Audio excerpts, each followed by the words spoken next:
Have you ever wished you could make Golden Corral's legendary yeast rolls at home? Now you can with this foolproof copycat recipe.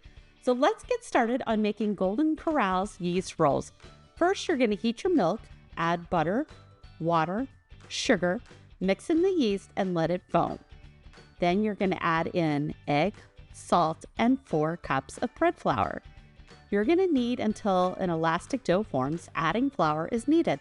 Let rise until doubled. That takes about an hour. Punch down, divide into 12 rolls.